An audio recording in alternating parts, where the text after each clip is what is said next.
Hi, this is John McGuire with the McGuire Law Firm, and in this video, we're going to talk a little bit about what should you do if your company owes payroll taxes or employment taxes.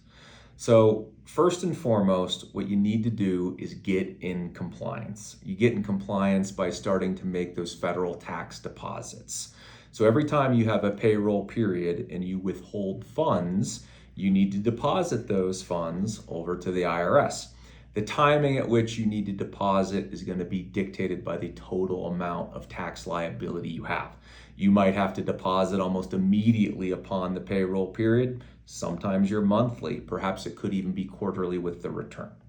But the long and short of it is, if your business is not in compliance with the current deposit requirements, there is no way to get under a payment agreement. The IRS will not consider an offer in compromise or a settlement. So first and foremost, it's compliance.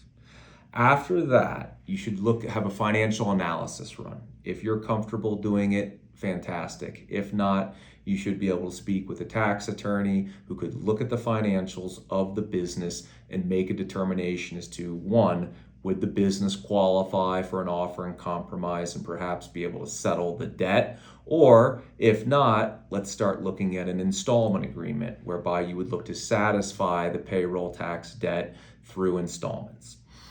If you're an offer candidate, you'll probably put the offer in compromise together and submit it to the offer unit. If it shows no ability to settle or reasonable ability to settle and you're going to make payments, then I would highly recommend you start making payments voluntarily and designating those to the trust fund liability.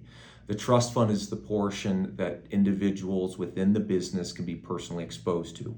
When you're making voluntary payments, you can allocate those as you see fit. So you might as well lower the corporate debt, and while doing so, also lower your or the other individual's exposure to the trust fund. So the key is compliance and then move forward with a reasonable resolution as quickly as possible. If you got any questions, feel free to reach out to us. Thank you.